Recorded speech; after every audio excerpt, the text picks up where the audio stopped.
1637, l'abbé Ollier de la paroisse de Saint-Sulpice retrousse ses manches et crée le lycée du même nom. Le projet est simple, l'éducation chrétienne de la jeune populace. Cette douce enseigne fait son chemin et perdure jusqu'à aujourd'hui. Qu'il en soit ainsi. Amen.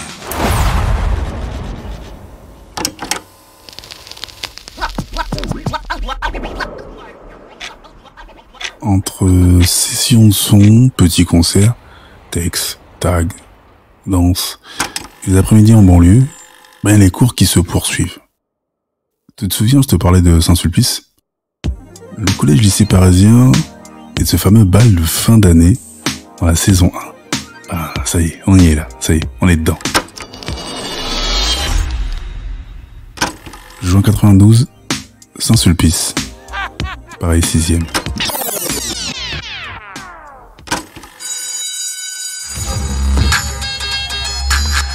Comme je te le disais, je passe en première S. Et je suis plus une nouvelle recrue. Je connais un paquet de monde maintenant. Mon amourette à sens unique avec Emma de Cône, c'est dead.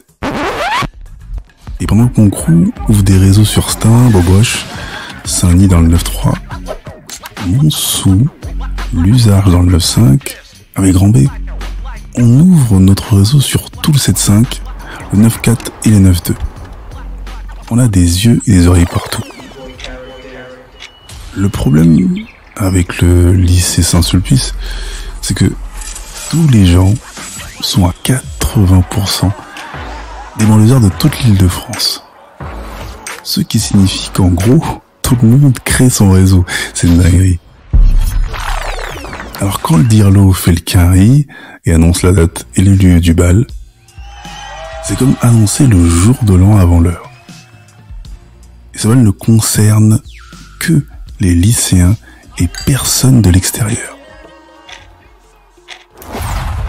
Enfin, j'en parle quand même à ma team. Hercule, Mala et Ambidextre. Et tout le monde est chaud. C'est le dernier vendredi de juin 92. Le buzz monte comme une gogo danseuse sur une barre de fer. Je me dis, putain, 6 mois où tu bosses, mais tu mates juste l'ego du lycée. Qui sera là ou pas? Le niveau des mignonnes est incroyable, c'est du high level.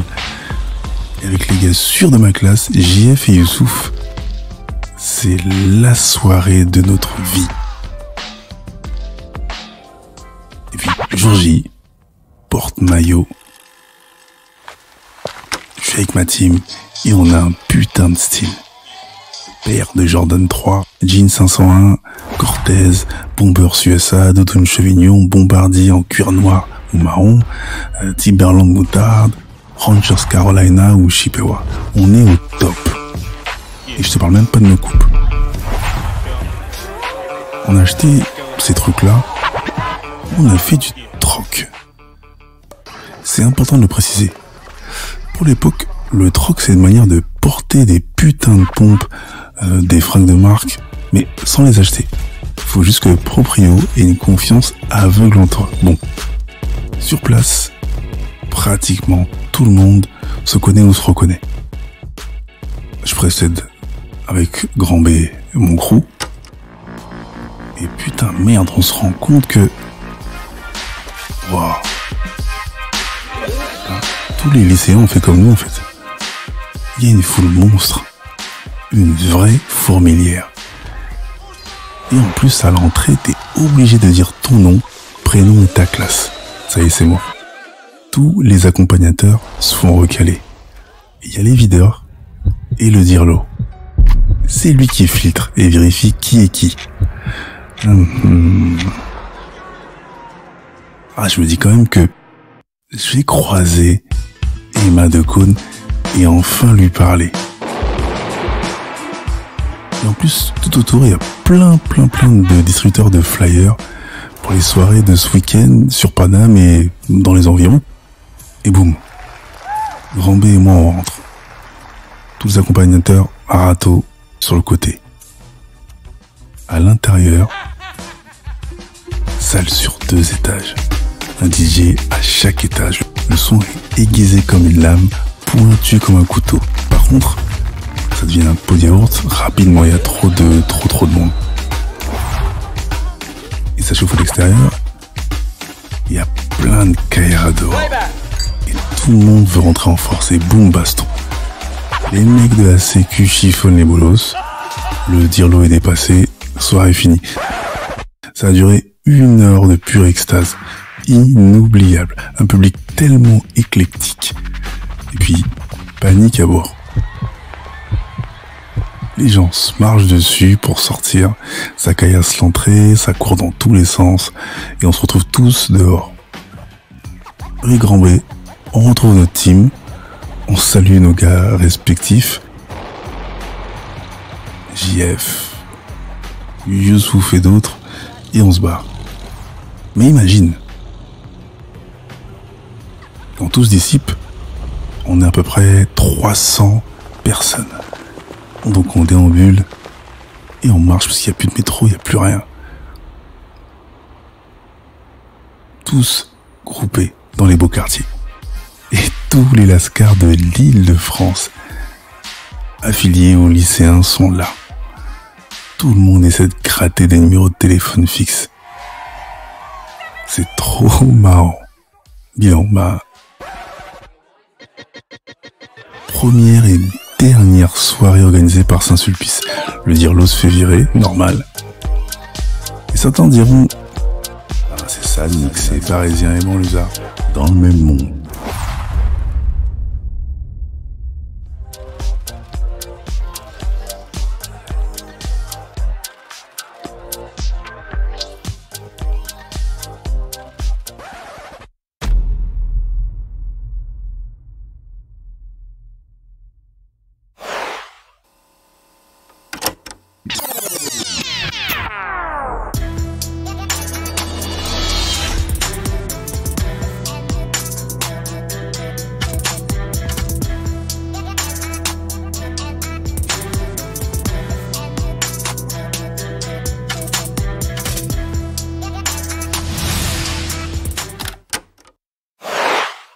LCDG Prod.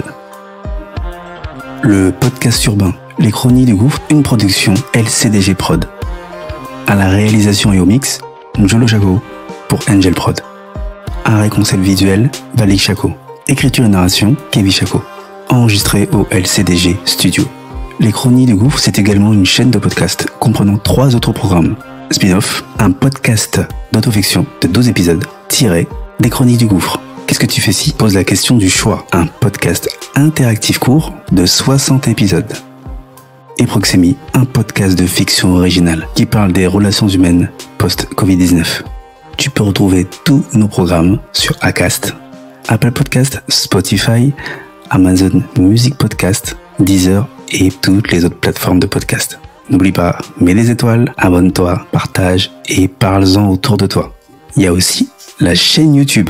Les chroniques du gouffre, même sanction. Abonne-toi, partage, like. Fais de la promo qu'on puisse grossir. Sur ce, à bientôt. Les chroniques du gouffre. Les chroniques du gouffre. Les chroniques du gouffre.